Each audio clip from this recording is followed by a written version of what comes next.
आज आप सुनेंगे राम सीता की स्वयंवर की भजन। मुझे ले चलिए हनुमान सीता जी के स्वयंवर में, मुझे ले चलिए हनुमान सीता जी के स्वयंवर में। सीता जी के स्वयंवर में बरमा जी आए संगे सरस्वती जी को लाए।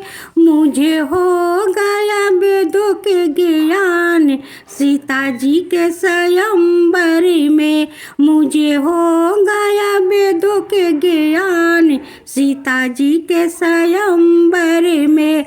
मुझे ले चलिए हनुमान सीता जी के स्वयंवर में, मुझे ले चलिए हनुमान सीता जी के स्वयंवर में।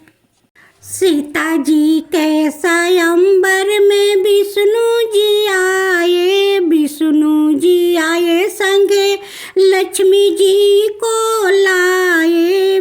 मुझे मिल गया धन के कुबेर सीता जी के स्वयंवर में, मुझे मिल गया धन के कुबेर सीता जी के स्वयंवर में। मुझे ले चलिए हनुमान सीता जी के स्वयंवर में। सीता जी के स्वयंवर में भोले जी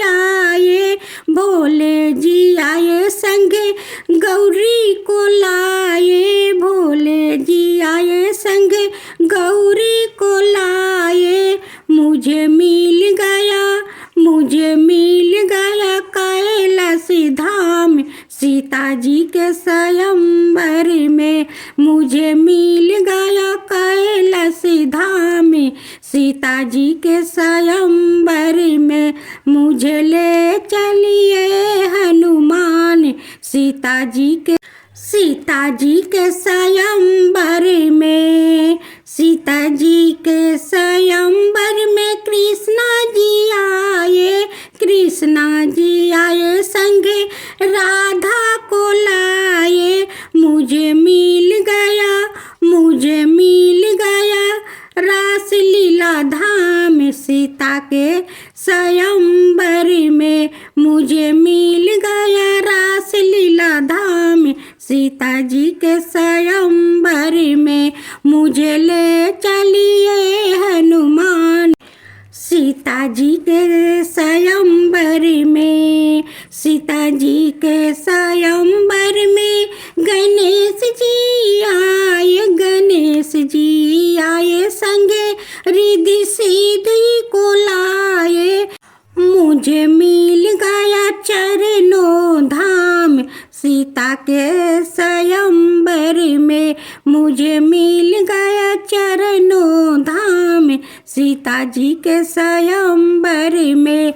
मुझे ले चलिए हनुमान सीता जी के स्वयंवर में। सीता जी के स्वयंवर में हनुमान जी आए संगे अंजनी माता को लाए। मुझे मिल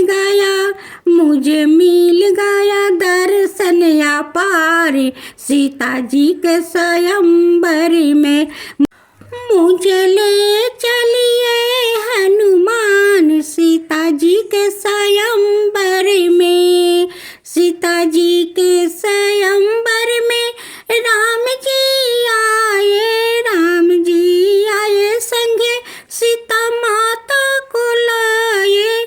मुझे मिल गया चारों धाम सीता जी के स्वयंवर में, मुझे मिल गया चारों धाम सीता जी के स्वयंवर में। मुझे ले चलिए हनुमान सीता जी के स्वयंवर में। अब सुने दूसरा भजन। सीता माता हनुमान जी को मिथिला में बुलाती है और श्री राम जी हनुमान जी को वो भरमाते हैं।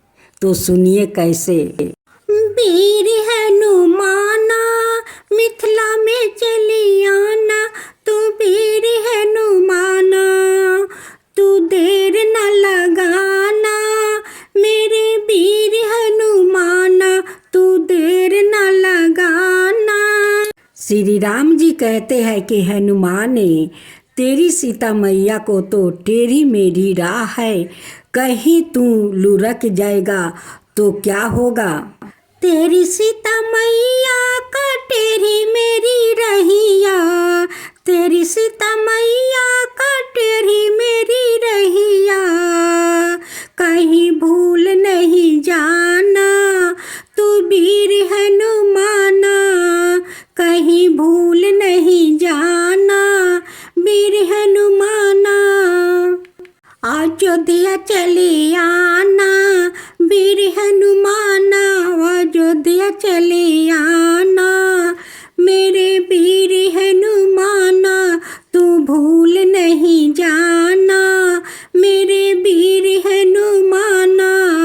तेरी सीता मैया का ऊंचे नीचे सीढ़िया, तेरी सीता मैया का ऊंचे नीचे सीढ़िया, लुढ़क मती जाना, वीर हनुमाना तू भूल मती जाना, वीर हनुमाना। अयोध्या चले आना वीर हनुमाना, अयोध्या चले आना। तेरी मैया का बड़ी बड़ी अखिया, तेरी मैया का बड़ी बड़ी अखिया, तू डर मती जाना, वीर हनुमाना तू डर मती जाना, वीर हनुमाना। मेरे वीर हनुमाना मिथिला में चले आना, मेरे वीर हनुमाना मिथिला में चले आना, तू भूल मती जाना, वीर हनुमाना तू भूल मती जाना, वीर हनुमाना मिथिला में चले आना, वीर हनुमाना मिथिला में चले आना। तेरी सीता मैया का लंबी लंबी केसिया, तेरी सीता मैया का लंबी लंबी केसिया, उलझ मती जाना, वीर हनुमाना उलझ मती जाना, वीर हनुमाना। अयोध्या चले आना वीर हनुमाना, अयोध्या चले आना, वीर हनुमाना तू भूल मती जाना। तेरी मैया का मखमली चदरिया, तेरी मैया का मखमली चदरिया, लिपट मती जाना, वीर हनुमाना लिपट मती जाना, वीर हनुमाना। अयोध्या चली आना वीर हनुमाना तू भूल मती जाना, वीर हनुमाना।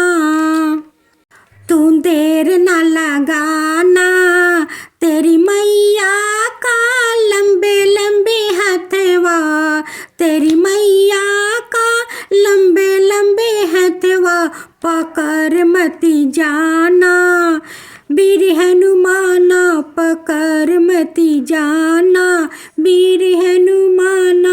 तू देर न लगाना, वीर हनुमाना। तेरी मैया का बड़े बड़े पौआ, तेरी मैया का बड़े बड़े पौआ, दब मती जाना, वीर हनुमाना तू दब मती जाना, वीर हनुमाना। तू देर न लगाना, वीर हनुमाना। अयोध्या चले आना, वीर हनुमाना। अयोध्या चले आना, मेरे वीर हनुमाना। तू देर न लगाना, वीर हनुमाना। तू देर न लगाना मेरी। अब आप सुनेंगे श्री राम जी का परछावन गीत, साथ में गाथा, फिर गीत सुनेंगे। अब आप सुनेंगे माता सीता और श्री राम का विवाह कथा। मार्गशीर्ष शुक्ला पंचमी को भगवान राम ने माता सीता के साथ विवाह किया था। अतः इस तिथि को श्री राम विवाह उत्सव के रूप में मनाया जाता है। इसको विवाह पंचमी भी कहते हैं। इस दिन भगवान राम और माता सीता का विवाह करवाना बहुत शुभ माना जाता है। इस बार विवाह पंचमी 23 नवंबर को मनाई जाएगी। पौराणिक धर्म के गृहस्थों के अनुसार इस तिथि को भगवान राम ने जनक नंदिनी सीता से विवाह किया था, जिसका वर्णन श्री राम चरित मानस में महाकवि गोस्वामी तुलसीदास जी ने रोचक तरीके से किया है। श्री राम चरित मानस के अनुसार महाराज जनक ने सीता के विवाह हेतु स्वयंवर रचाया। सीता के स्वयंवर में आए सभी राजा महाराजा सब भगवान शिव का धनुष नहीं उठा सके। तब ऋषि विश्वामित्र ने प्रभु श्री राम से आज्ञा देते हुए कहा, हे राम उठो, शिव जी का धनुष तोड़ो और जनक का संताप मिटाओ।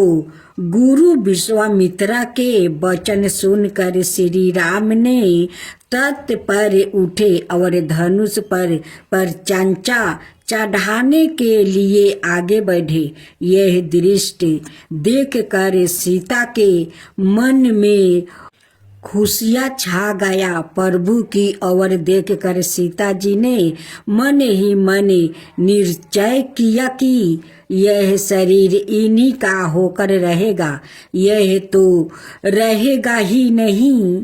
माता सीता के मन की बात प्रभु श्री राम जान गया और उन्होंने देखते ही देखते भगवान शिव का महान धनुष उठाया। इसके बाद उस पर पर्याचा चढ़ाते ही एक भयंकर दिव्या के साथ धनुष टूट गया। यह देखकर सीता के मन को संतोष हुआ। फिर सीता श्री राम के निकट आई। सखियों के बीच में जानकी आई। तब एक सखी ने सीता से जयमाला पहनाने को कहा। उस समय उनके हाथ ऐसे सुशोभित हो रहे थे मानो डंडियों सहित 2 कमल चंद्रमा को डरते हुए जयमाला दे रहे हो। तब सीता जी ने श्री राम के गले में जयमाला पहना दिया। यह दृश्य देखकर देवता फूल बरसाने लगे। नगर और आकाश में बजे बजाने लगे। श्री राम सीता की जोड़ी इस प्रकार सुशोभित हो रही थी मानो सुंदरता और श्रृंगार रस एकत्र हो गया हो। पृथ्वी पाताल और स्वर्ग में यश फैल गया कि श्री राम ने धनुष तोड़ दिया और सीता जी का वरण कर लिया है। इसी के महेंजर प्रति बरस अगहन मास की शुक्ला पंचमी को प्रमुख राम मंदिरों में विशेष उत्सव मनाया जाता है। मर्यादा पुरुषोत्तम श्री राम सीता के शुभ विवाह के कारण ही यह दिन अत्यंत पवित्र माना जाता है। भारतीय संस्कृति में राम सीता आदर्श दंपति माने गए हैं। जिस प्रकार प्रभु श्री राम ने सादा मर्यादा पालन करके पुरुषोत्तम का पद पाया, उसी तरह माता सीता ने सारे संसार के समक्ष पतिव्रता स्त्री होने का सर्वोपरि उदाहरण प्रस्तुति किया। इस पावन दिन सभी को राम सीता की आराधना करते हुए अपने सुखी दंपतिया जीवन के लिए प्रभु से आशीर्वाद प्राप्ति करना चाहिए। सीता जी अपने तीनों बहनों से क्या कहती है, तो आइए सुनते हैं। गैया स्नान करे जमुना के तीर होगी, पहाड़ा परल बाटे वीर हनुमान जी के, पहाड़ा परल बाटे वीर हनुमान जी के। गैया स्नान करे जमुना के तीर होगी, पहाड़ा परल बाटे वीर हनुमान जी के। श्री राम जी के कंगवा पर शोभेला धनुष होगी, अंगवा पर शोभे उनकर गेरुआ वस्तु होगी, अंगवा पर शोभे उनकर गेरुआ वस्तु होगी, अंगवा पर शोभे उनकर गेरुआ वस्तु होगी, अंगवा पर शोभे उनकर। लक्ष्मण के धनुष से, लक्ष्मण के धनुष से चलताटे तीर होगी, तीरवा से निकलताटे जय श्री राम होगी, तीरवा से निकलताटे जय श्री राम होगी। गैया स्नान करे जमुना के तीर होगी, पहाड़ा परल बाटे वीर हनुमान जी के, पहाड़ा परल बाटे वीर हनुमान जी के। श्री राम जी के कंगवा पर शोभेला धनुष होगी, अंगवा पर शोभे उनकर गेरुआ वस्तु होगी, अंगवा पर शोभे उनकर गेरुआ वस्तु होगी। लक्ष्मण के धनुष से चलताटे तीर होगी, तीरवा से निकलताटे जय श्री राम होगी, तीरवा से निकलताटे जय श्री राम होगी, तीरवा से निकलताटे जय श्री राम होगी। अब सुनिए दूसरा भजन। हरि हरि तत्वन तूर गैनी फूला बगिया हरि, हरि हरि तत्वन तूर गैनी फूला बगिया हरि, हरि हरि ओही बगिया टैलन श्री राम हरि,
बगिया हरी हरी हरी ओही पर भेटैलन श्री राम हरी हरी हरी लार गईले दोनों के नवाए हरी हरी हरी पूछे लगलन के करबारू सुंदर धियावाए हरी हरी हरी आयल बारू दतुअन तुरे फूला बगिया हरी हरी हरी बानी हमें जानक जी के दियावाए हरी हरी हरी दतुअन तुरे आईनी बगिया हरी। आज सुने श्री राम जी की तीसरा भजन। जय श्री राम जय जय राम श्री राम जय श्री राम जय जय राम श्री राम।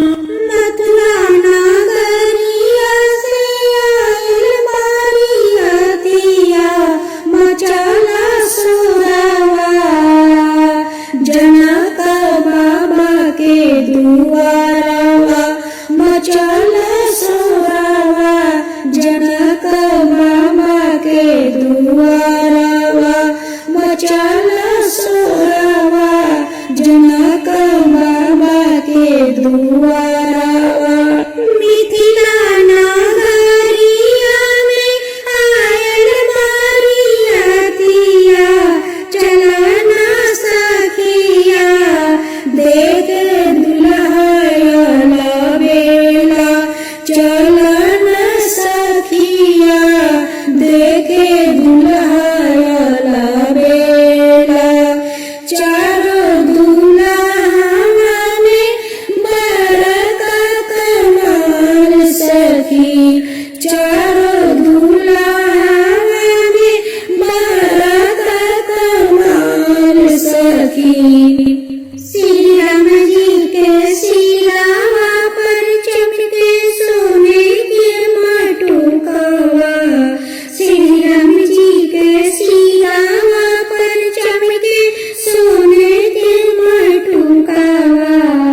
कानवा में सोने कुंडलवा कानवा में सोने कुंडलवा। अखिया में सोनेला काली कजलवा मोहेला मनवा उनकर आँखी के काजलवा मोहेला मनवा उनकर आँखी के काजलवा। अखिया में सोनेला काली कजलवा मोहेला मनवा उनकर आँखी के काजलवा मोहेला मनवा उनकर आँखी के काजलवा। जय श्री राम जय जय राम श्री राम जय श्री राम जय जय राम श्री राम। चारों दुल्हवा में बरका कमाल सखी चारों दुल्हवा में बरका कमाल सखी। मथुरा नगरिया से आयल बारियतिया मचला शोरवा जनक बाबा के दुआरवा मचला शोरवा जनक बाबा के दुआरवा मचला शोरवा जनक बाबा के दुआरवा। मिथिला नगरिया में आयल बारियतिया चलन सखिया देखे दुल्हायल बेला चलन सखिया देखे दुल्हायल बेला। उनकर पीठावा पर तीरावा धनुषवा हो उनकर पीठवा पर तीरावा धनुषवा हो उनकर गलवा में 9 लाख हारवा मोहेला मनवा उनकर गलवा के हारवा मोहेला मनवा उनकर गलवा के हारवा चलन सखिया देख दुल्हा लवेला चलन सखिया देख दुल्हा लवेला उनकर पीठवा पर तीरावा धनुषवा हो उनकर गलवा में सोवे 9 लाखवा मोहेला मनवा उनकर गलवा के हारवा मोहेला मनवा उनकर गलवा के हारवा जय श्री राम जय जय राम जय श्री राम जय राम श्री राम। और चौथा भजन सुने। राम की जन्म धारे जय